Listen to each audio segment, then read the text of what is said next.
Conocer la realidad a uno lo preocupa, lo que se mueve, dónde están los poderes decisorios del distrito. Unos personajes que no aparecen en los medios, pero que son los cerebros de toda esta situación.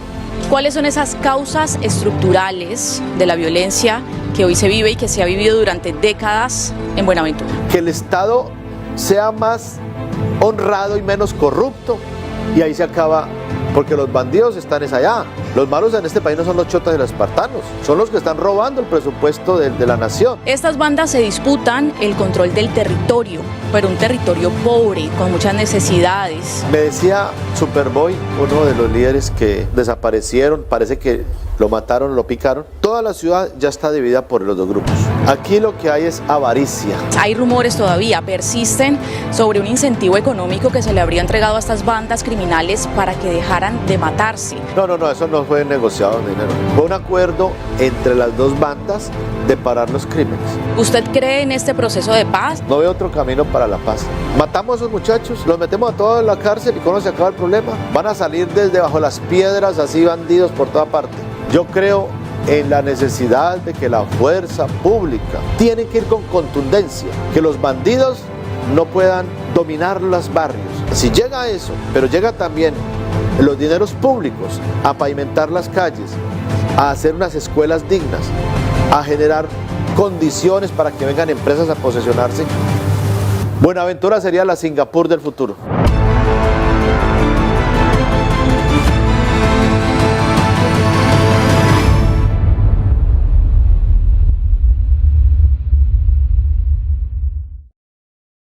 Un saludo, nos encontramos con Monseñor Rubén Darío Jaramillo, obispo de Buenaventura, mediador, facilitador en este gran laboratorio de paz que se realiza en el distrito entre el gobierno nacional y bandas delincuenciales como chotas y espartanos. Monseñor, bienvenido, gracias por atender esta entrevista de 90 minutos. Bueno, muchas gracias a ustedes y a todos los que nos están viendo.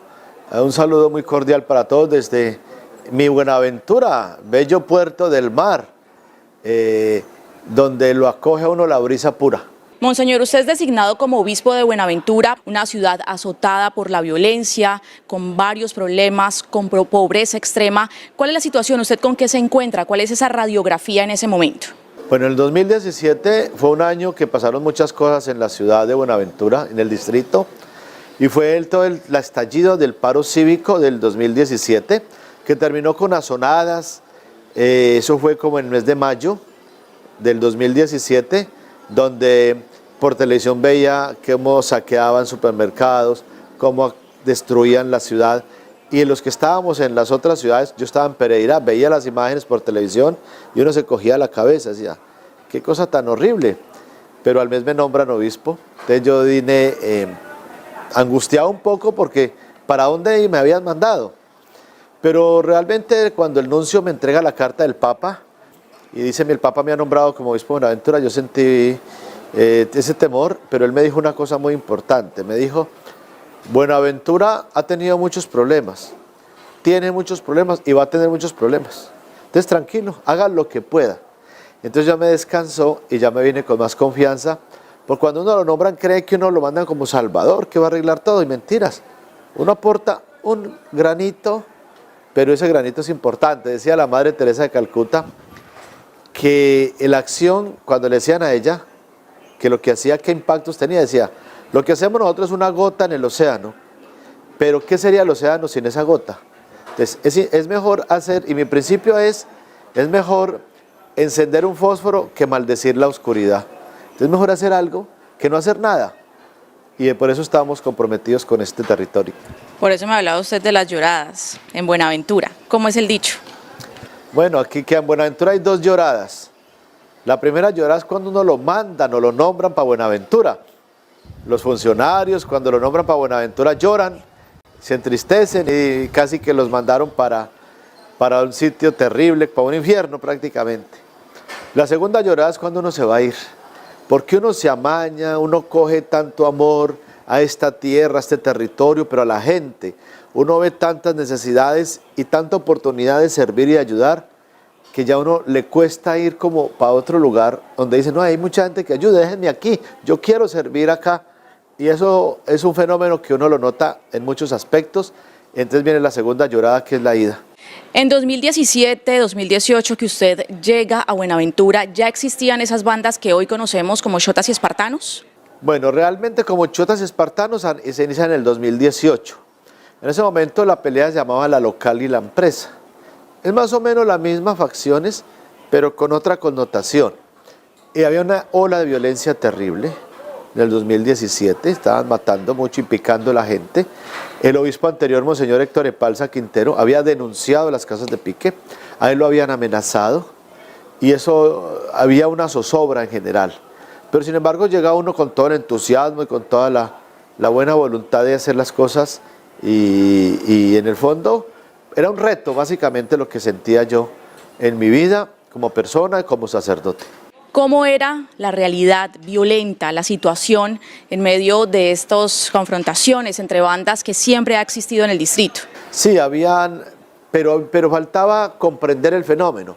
Yo no lo comprendía bien, leí mucho, pero dije no es leyendo, no es en los libros, es conociendo.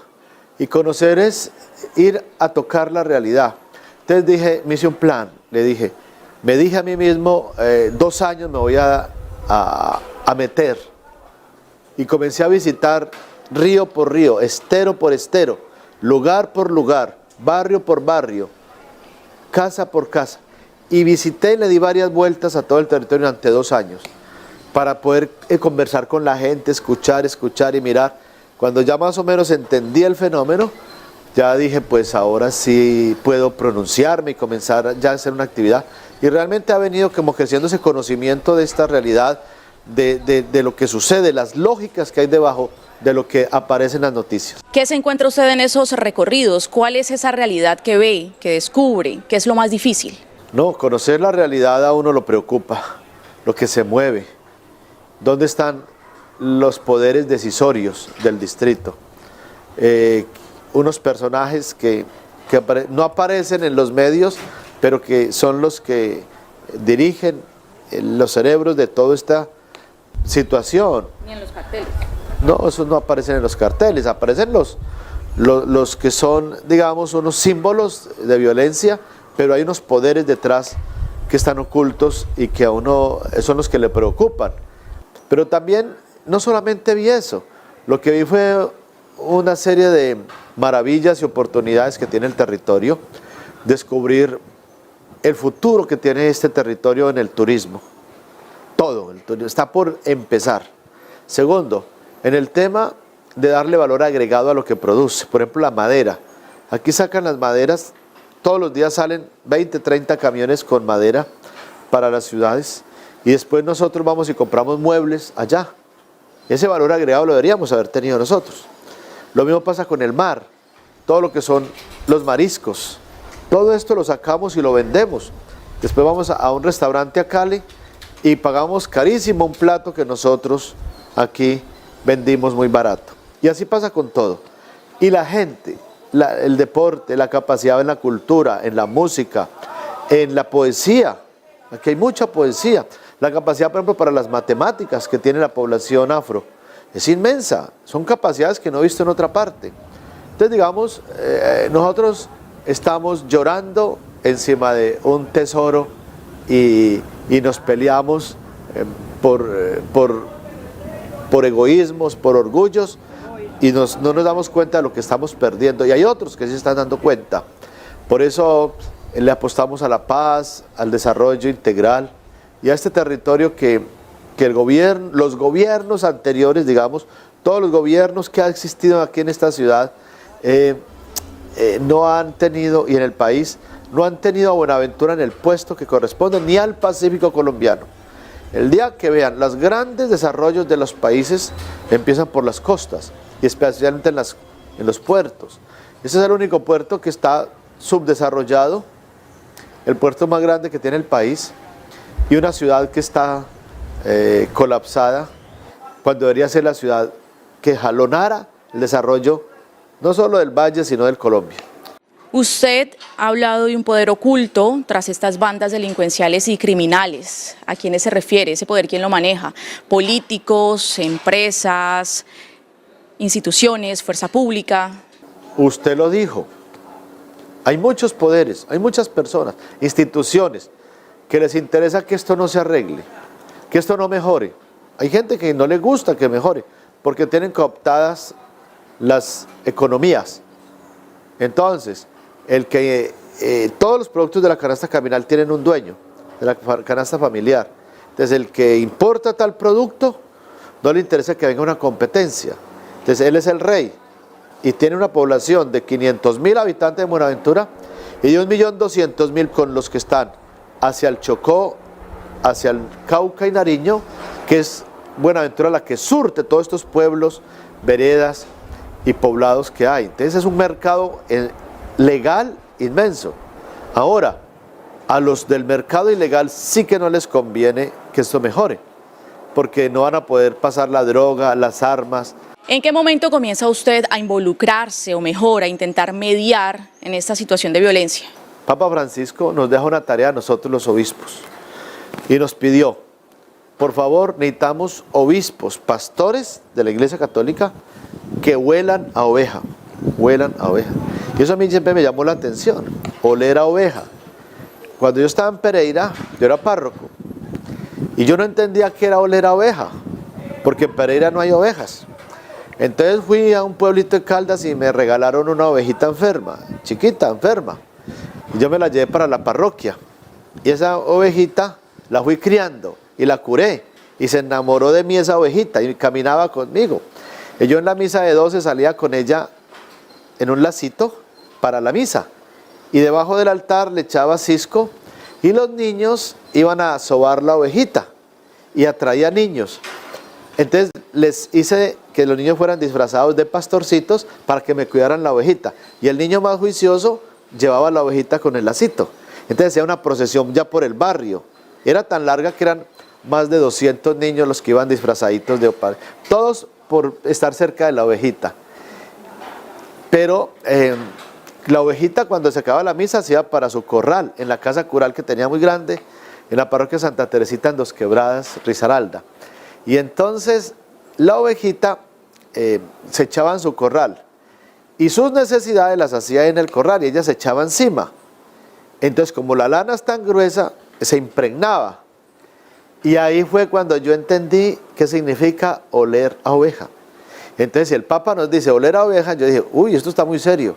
Es untarse de lo más fuerte que hay en la sociedad. Y eso significa estar en el estero, visitar la familia, estar con ellos, llorar con los que lloran y reír con los que ríen. Los pastores, nosotros los obispos no podemos ser de escritorio. El Papa dijo, no quiero obispos de aeropuerto. No, salgan de las sacristías, salgan a estar con la gente, a hablar con la gente, a que acompañen al pueblo de Dios. Todo eso a mí siempre me ha trabajado mucho y eso es lo que he tratado de hacer, oler a oveja. Y oler a oveja es no tener temor para estar con los chotas y los espartanos, o con la LLN, con las AUC, con los grupos, la Jaime Martínez. O sea, yo voy a los barrios y yo sé que están ahí, y yo hablo con ellos, con los comandantes, con los líderes, y no tengo temor, porque entiendo que son ovejitas que están impregnadas de cosas feas, pero oler significa estar con ellos para darles una esperanza, para invitarlos a pasar a la legalidad, para que dejen ese accionar delictivo haciéndole tanto daño a la gente. Y esa es una misión de un obispo, de un sacerdote, de nosotros. Y nosotros le generamos confianza a ellos, porque como no vamos con un interés ni político ni económico, por eso lo podemos hacer y por eso lo hacemos con dignidad, con altura, en la verdad, sin plata por debajo, sin nada. Por eso lo hacemos de esa manera. ¿Qué le dicen ellos en esos discursos? Tanto las bandas que operan en el casco urbano como chotas y espartanos, pero también los grupos armados ilegales como el ELN, disidencias de las FARC, que tienen completamente rodeada y cercada la zona rural. Dicen de todo. Dicen que están trabajando por el país, por su bien, por el bien. Pero yo digo, ¿pero cómo van a trabajar por el país si le roban un papá a una familia, a unos hijos y los secuestran? ¿Cómo van a trabajar por el país si llegan a una comunidad, los del ELN, en una zona rural donde no hay presencia de Estado. Llega el ELN y se queda 2 meses. Se van. Luego llega las FARC o las disidencias y comienzan a señalar, usted le ayudaba al ELN, usted le vendía productos, se van y luego llegan las autodefensas gaitanistas y hacen lo mismo, luego llega el ejército y le hace lo mismo. Eso es ayudarle a la gente. La gente está ahí a expensas del que llegan armados. No, eso no es ningún bien a nadie. Entonces es un poco como esa conciencia de pensar en las comunidades. Es como ser polo a tierra. Esa es la misión de nosotros. Estas bandas se disputan el control del territorio, pero un territorio pobre, con muchas necesidades, con habitantes y ciudadanos que viven en muy malas condiciones. ¿Qué es lo que se pelean? ¿Qué es lo que buscan? Ellos ya son los dueños. O sea, es que no hay un territorio que estén como conquistando nuevo. No, todos los territorios ya están, tienen todas las zonas rurales, en la zona urbana de Buenaventura, toda la ciudad ya está dividida por los 2 grupos. ¿Qué es lo que quiere un grupo? Adueñarse de una zona de otro grupo. O el otro, no dejarse quitar ese pedazo. Pero por encima de eso no es tanto eso. Por encima de todo hay orgullo. Me decía Superboy, uno de los líderes que era como el segundo al mando de los chotas, vocero, que estuvo todo el tiempo en las mesas y que en el mes de marzo desaparecieron, parece que lo mataron, lo picaron. Y él me decía, yo le decía, ¿ustedes qué pelean? Y él me decía, aquí lo que hay es avaricia. Nosotros ya tenemos lo que tenemos, pero queremos más. Y si tenemos más, vamos a querer más y más y más. Y el otro grupo hace lo mismo. Es ese deseo por el dinero. En la Biblia hay un pasaje del Evangelio que dice que todos los problemas del mundo son por el afán de dinero. Ese afán, esa avaricia, ese deseo de tener más y más. Nadie está contento con lo que tiene. Entonces, están los 2 grupos con sus sectores, pero no están contentos porque hacen quietecitos. No, yo quiero también quitarle al otro un pedazo de la torta. Y si lo logro, quiero otro pedazo de torta. Y lo logro, quiero exterminarlo. ¿Pero qué le pueden quitar a familias tan pobres y tan vulnerables igual que ellos? Le quitan la paz y la tranquilidad. Y eso no es solamente un término global, psicológico, que me quiten la paz, no. Le quitan la paz es que llegan a una casa y le dicen a la mamá o al papá, vea, usted tiene un hijo de 14, 15 años o 16, tiene que entrar al grupo y si no se mueren todos. Esa misma noche el papá empaca las cosas y se va. La casa la deja sola con llave y las bandas tumban las puertas y se apoderan de la casa con televisor, con camas y quedan viviendo ahí. ¿Quién los quita? Ese es el temor, ese es el miedo. O sea, no es tan fácil. Entonces, eso es lo que logran. Porque una sociedad con miedo se paraliza, le rinde pleitesía. Por eso el Estado tiene que ir fuerte para que uno respete y acate al Estado colombiano.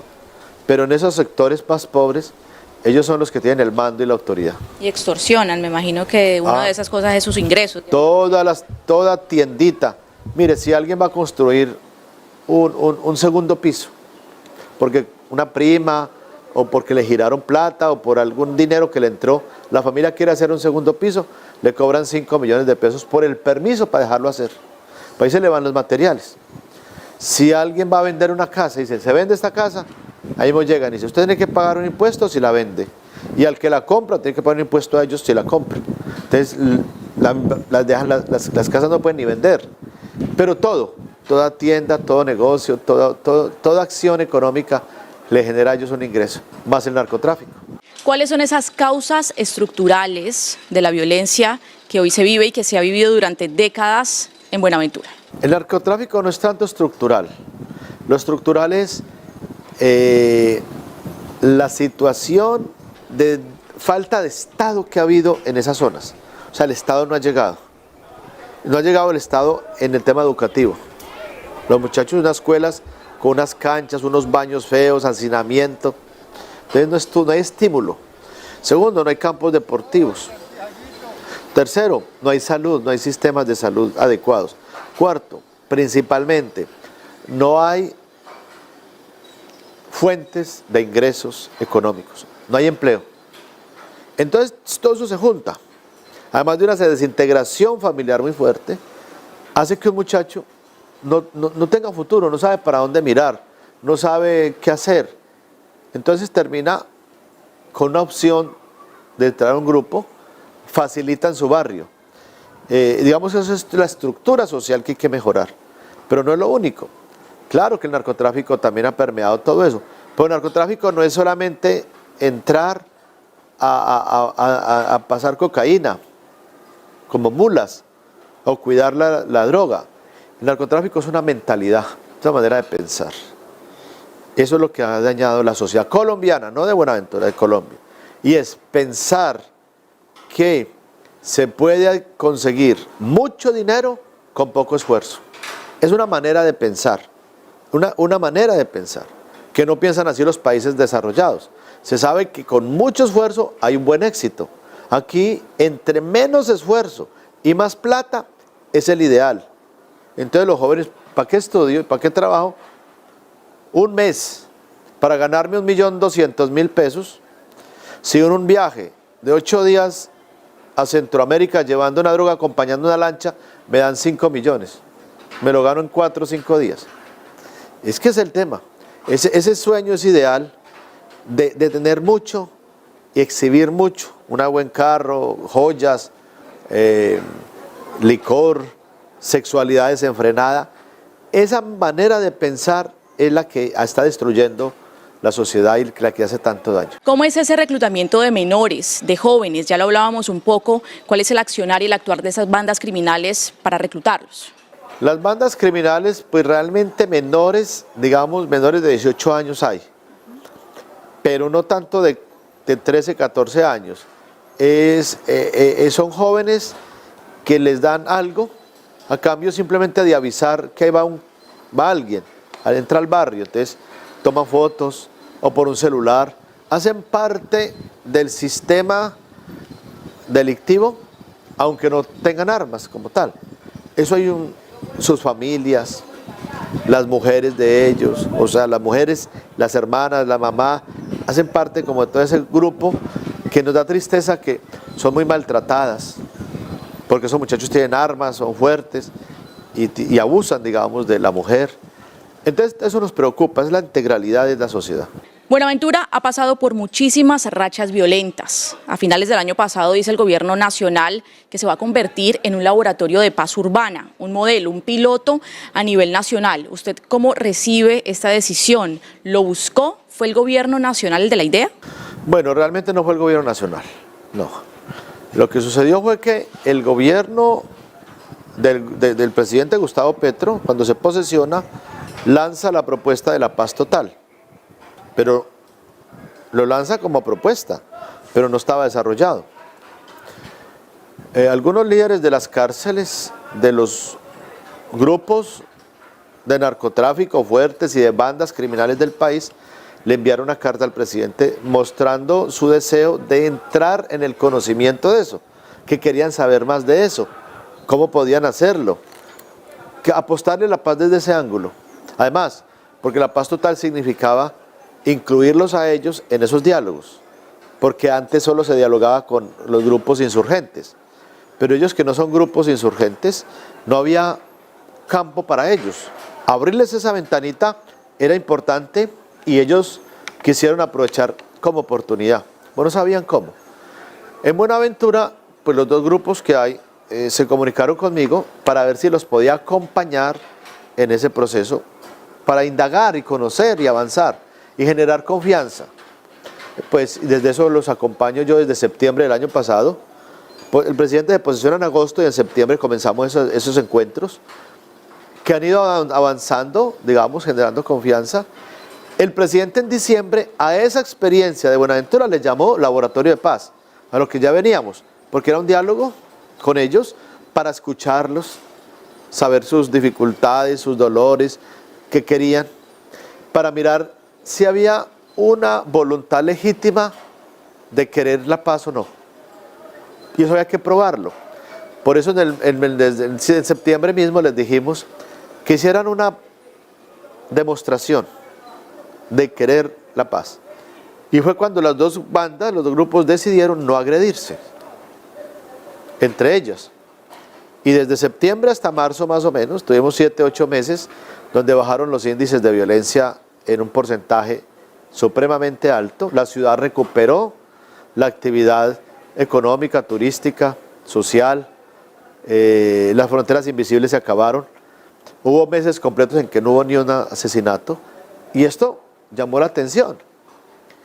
Era la muestra de que se podía, de que podíamos llegar a algo más grande si el gobierno nacional se disponía. Y todo esto es lo que esperamos que se oficialice ya mucho más con los espacios sociojurídicos que estamos empezando hoy en día. Digamos, ese fue un primer laboratorio, no había acuerdos con el gobierno, no se podían llegar a acuerdos, ni hoy se pueden llegar a acuerdos con el gobierno. Estamos no es mesa de negociación, muy importante tener esto claro. Nosotros no estamos instalando mesas de negociación. Lo que hicimos el 18 de julio fue abrir un espacio sociojurídico por la paz, que es distinto a una mesa de negociación. Las mesas de negociación solamente se pueden hacer con los grupos insurgentes, porque la ley lo permite. Claro, si se aprueba la ley de sometimiento, pues ya pueden establecer un marco jurídico para hacer negociación. El Estado no puede negociar con bandidos, pero si hay un marco jurídico que lo permita, sí lo va a poder hacer. En este momento no se puede. Entonces lo que queremos es abrir un diálogo para que el gobierno nacional con sus delegados y los voceros de las bandas criminales se sienten en una mesa para escucharse mutuamente, para mirar propuestas sociales. Va a ser muy social, porque es la manera de llegar a la raíz del problema. Los acuerdos normalmente con las FARC, por ejemplo, se firmó, pero muchos los han matado. No se ha cumplido con los compromisos. Entonces, eso no se quiere repetir de esa manera. Se quiere mirar desde otro punto de vista para llegar a las causas reales de la problemática que originan la creación de esos grupos. No podemos decir que los chotas espartanos se acuerdan, entregan armas, se desmovilizan y se acabó la guerra. A los 8 días ya tenemos otros grupos con otros nombres ahí. ¿Y qué hacemos? ¿Volvemos a repetir? Eso es lo que estamos buscando. ¿Cómo se vivió esa primera fase, esa primera tregua que se realiza entre chotas y espartanos? ¿Qué tan real fue? Nosotros nos centramos en los crímenes. ¿Por qué? Pues porque lo primero que dijimos es cuidamos la vida. No podíamos exigirles que dejaran de extorsionar. Les dijimos, claro que sí, yo les dije, y si dejamos de extorsionar, pues dejan ellos de extorsionar. Me decían, ¿de qué vamos a vivir? Nosotros vivimos de eso. Si nos ayudan y nos dan un aporte, miramos. O si nos ofrecen opciones de empleo digno. Pero no hubo porque no estábamos en condiciones de ofrecer eso. Entonces, digamos, fue un acuerdo más de voluntad para ellos demostrar que sí tenían voluntad de avanzar en el tema de la paz. Hubo rumores, hay rumores todavía, persisten sobre un incentivo económico que se le habría entregado a estas bandas criminales para que dejaran de matarse. Al parecer había sido entregado por el gobierno nacional. ¿Esto qué tan real fue? ¿Quién lo facilitó? No, eso no fue negociado en dinero. Fue un acuerdo entre las dos bandas de parar los crímenes. De hecho, no pararon los robos ni las extorsiones. No lo pararon porque ese es su modus vivendi. Pero están dispuestos a hacerlo. Ellos en algún momento podrían dejarlo de hacer cuando encuentren condiciones. Porque si hubieran parado todo desde que están viviendo de algo, entonces les dieron plata, pero no fue así, porque siguieron haciéndolo. O sea, la misma respuesta lo da. Era distinto parar los crímenes porque eso no implicaba un tema económico, era dejar de un grupo dispararle al otro y viceversa. Eso sí lo podían hacer, era un tema de voluntad, lo otro era un tema económico. Entonces digamos que es la diferencia. ¿En qué momento y por qué se acaba esa tregua? La avaricia, las ganas de más. Entonces la etapa inicial de generación de confianza pensamos que iba a durar hasta diciembre. Y en diciembre se iba a instalar ya el espacio sociojurídico, o más bien la mesa de negociación. Creímos que para diciembre ya estaría la ley de sometimiento aprobada. Entonces había una mesa de negociación. Y no fue así. Se alargó. Y hablar con criminales armados. Además, no sé, como que psicológicamente ellos necesitan disparar. Dicen ellos calentar las armas. Entonces ellos, es que están en estado de la guerra. Es que una cosa es estar afuera, otra cosa es estar aquí donde uno escucha disparos, donde ellos están armados y uno con un arma acostumbrado a disparar y le digan, no puede disparar. Yo no sé psicológicamente eso que genera en la persona. Quiere disparar. Una especie de poder. Entonces llega un momento en el cual se lanzaron y bueno, vino todo lo que vino. Entre ellas la desaparición de uno de los líderes. Correcto. Y luego lo atentado a otro líder del otro lado. Mataron otras personas claves de los grupos. Del proceso de negociación de acuerdos, Sí, sí. líderes de ese proceso. No estaban en la mesa, pero se hacían parte del proceso. Y vuelve la guerra otra vez. Claro que sí. Y entonces viene otra vez, se reanuda el conflicto, digamos, con menos intensidad que la de antes, pero sí ha estado intensa. Usted, en medio de esta situación y después de esa ruptura de la tregua, sigue insistiendo y haciendo llamados tanto al gobierno nacional como a las bandas delincuenciales para que se vuelvan a sentar y vuelvan a dialogar. Ahora en la parte más difícil, siempre, semanalmente teníamos reunión con los líderes, siempre nos tuvimos reunión. Nunca dijimos paremos esto, no, porque es que no estamos negociando. Entonces nos dijimos no cumplieron, entonces no negociamos, es que no era una negociación. Era estar con ellos escuchándolos, no dejarlos solos.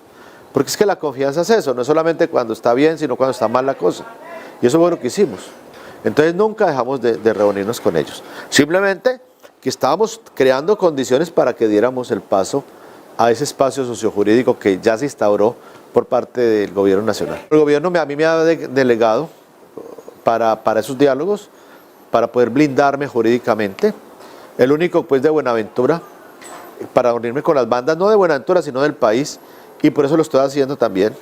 Además, con el aval de la Conferencia Episcopal, delegado por los obispos para estos diálogos, entonces lo estoy haciendo, digamos, en nombre de la iglesia, en nombre de la sociedad. No es porque me guste o porque lo quiera hacer o protagonismo, no, estoy cumpliendo una misión de iglesia. Pero nunca lo vamos a dejar de acompañar, porque la misión de la iglesia es acompañar y facilitar el proceso de diálogo. Nos ha pedido el Papa que ayudemos en la construcción de paz. ¿Cuáles son esas propuestas que van a pedir shotas, espartanos, al gobierno nacional? Usted que ha hablado con ellos. Hay muchas cosas, digamos, que en la mesa se irán a discutir. Vamos a escucharlos. No yo voy a estar facilitando y acompañando el proceso. Yo ya no voy a hablar con ellos.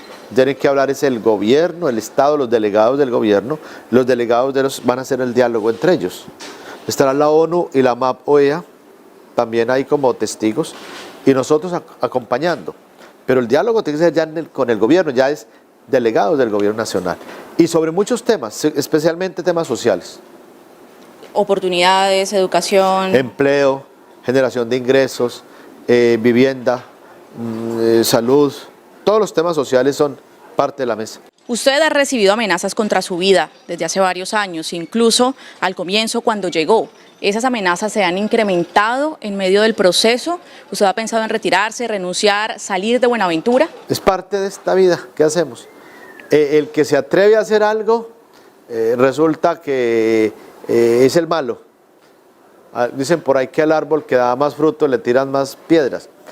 Si yo no hiciera nada, me quedara aquí rezando, nadie me va a amenazar, porque estoy aquí criando barriga y pasando rico, y viendo Netflix, pero no, yo hago Netflix en los barrios, en vida real. ¿Usted cree en este proceso de paz, en el Laboratorio de Paz Urbana? ¿Cree que es viable y posible? No veo otro camino, no veo otro camino para la paz, no veo otra opción. Entonces es apostarle a esto, o a volver a la guerra total. Matamos a esos muchachos, los metemos a todos en la cárcel y ¿cómo se acaba el problema? Van a salir desde bajo las piedras así bandidos por toda parte. Eso no va a ser así. El mal no se acaba con el mal. El mal se acaba con el bien. El bien, entre más bien haya, hay menos mal. Es como lo mismo que pasa con la oscuridad y la luz. Entre más luz, hay menos oscuridad. Mejor, la oscuridad es ausencia de luz. ¿Qué necesitamos en este país? Que haya más luz, que el Estado sea más honrado y menos corrupto, y ahí se acaba, porque los bandidos están allá. Los malos en este país no son los chotas y los espartanos, son los que están robando el presupuesto de la nación. Los chotas de los espartanos le roban 200, 500 millones. Y los otros están robando 5.000, 50.000 millones con proyectos. En Buenaventura salió una lista de los elefantes blancos. De cuántos proyectos grandes por no sé cuánta plata están empezados y no han terminado y se robaron la plata y ya no hay nada que hacer. Ese es el problema grande que tenemos. Empecemos de ahí. Nosotros trabajamos con chotas y espartanos. Pero ¿quién me está trabajando en ese nivel? Es que lo hay que mirar, porque hay que arreglar el problema es del todo, no una parte, porque van a surgir otros grupos. Entonces lo que queremos es un poco que el país reflexione, que el tema es el compromiso de todos. Si todos nos volvemos luz que ilumina, el mal no va a tener cabida en nuestro país. Usted se me adelantó un poquito al tema y es la labor, lo que ha pasado con varios alcaldes de Buenaventura desde hace muchos años, inhabilitados, destituidos, presos, también hacen parte, por supuesto, de esos problemas estructurales de violencia que afronta el distrito. Yo diría que casi todas las instituciones de Colombia tienen mucho que ver con la corrupción. O sea, es terrible, es terrible. Uno va a otros países donde hay tanto desarrollo y hasta el mínimo peso es cuidado con celos, cuidado, nadie tira una basura, todo eso es corrupción. Ahí todos tenemos de algún grado de culpabilidad. Entonces hay que hacer un trabajo nacional muy serio, muy delicado, porque le estamos tirando el agua sucia a las bandas que hacen mucho mal, son criminales y la ley tiene que estar fuertemente encima de ellos, pero también ofrecer oportunidades, no a los bandidos, sino a todos los jóvenes de esta ciudad y de Colombia. ¿Cómo ha jugado el papel, cómo ve usted el papel de esta actual administración distrital en este proceso? O en atacar incluso a estas bandas y esta situación de seguridad. Bueno, este es un tema de la paz que ha asumido la Oficina del Alto Comisionado para la Paz, directamente desde Presidencia. Digamos, casi que le han dicho al distrito, nosotros nos vamos a encargar de este tema. Entonces, que la alcaldía atienda los problemas locales como tal, de su competencia normal, pero es un tema, como es un tema transversal, tiene que ver con narcotráfico, con armas, con otras líneas gruesas, digamos, el gobierno nacional lo quiere asumir como un proyecto de Estado que se llama la paz total. ¿Cree en la militarización de Buenaventura? Yo creo en la necesidad de que la fuerza pública, estoy hablando del ejército, la armada, la fuerza aérea y la policía, que son la fuerza pública, toda ella realice su misión como lo dice la Constitución y las leyes, garantizándonos a nosotros la vida, honra, bienes, de todo. Que hagan ese papel que le corresponde, que lo hagan muy bien hecho. Tienen que ir con contundencia, que los bandidos no puedan dominar los barrios, los que mandan, no, que la policía sea la que llegue con autoridad y respetemos esa autoridad. Eso no está pero eso pasando es una parte, lo otro es lo social. O sea, si llega eso, pero llega también los dineros públicos a pavimentar las calles, a hacer unas escuelas dignas, a generar condiciones para que vengan empresas a posesionarse, Buenaventura sería la Singapur del futuro. Y eso es lo que queremos. ¿Por qué? Que lo tenemos todo. Ayer me reuní, esta semana con los portuarios de los puertos. Todo el mundo en el mundo están esperando que la paz llegue a Buenaventura, que baje la inseguridad, porque quieren posesionarse aquí, digamos, empresas, porque vienen los insumos, los transforman y vuelven a salir. Pero no se justifica que lleguen aquí, tengan que ir a Jumbo o al centro del país, ser transformados y volver a salir, pasando todas las montañas y los costos que eso implica. O sea, el país está al borde de dar una página, pasar la página de esta situación de pobreza y deshumanización que tenemos a un desarrollo integral. ¿Cree en las intenciones de paz de chotas y espartanos? Yo creo en la paz, en la paz. Y las intenciones de ellos las saben, pero ellos trabajan con la intención del gobierno, con los resultados del gobierno. Si el gobierno, como el Estado, les responda, ellos van a contestar. Ellos se van a adueñar del vacío de Estado, pero si el Estado llega, vamos a pasar esta página. ¿Qué le diría hoy, por último, cuál es ese mensaje a los bonaverenses, a los habitantes de barrios como Juan 23, que no pueden salir de sus viviendas por el temor de quedar en medio de las balas? ¿Qué le dice usted a familias, a padres, por ejemplo, como los de Kimberly, una menor de edad que murió víctima de una bala perdida en medio de estos enfrentamientos? ¿Cuál es su mensaje? Quiero decirles que tengamos esperanza. Esta es la acción más concreta que estamos pensando para el país y estamos ayudando a construirla. No está hecha, pero es como el horizonte que tenemos de esperanza. Si perdemos esto, ¿qué nos queda? Seguir en lo mismo. Seguir lo mismo. Ya no va a ser Kimberly ni el otro joven que murió. No podemos seguir así. Entonces, que acobijamos todas las instituciones. El país lo sacamos adelante todos. Aquí tienen que estar los portuarios, los empresarios, la academia. Las universidades no pueden seguir acumulando en anaqueles proyectos de grado. Tiene que salir la universidad a resolver los problemas del país. Hay que resolver los problemas del país y la universidad tiene un papel muy importante. Tienen que estar los gobiernos locales, departamentales y nacionales completamente comprometidos con esto. Tienen que estar las instituciones sociales, las juntas de acción comunal, la iglesia y las iglesias y todas las demás fundaciones, entidades, con la comunidad internacional cobijando este proceso, y es la única manera de salir adelante.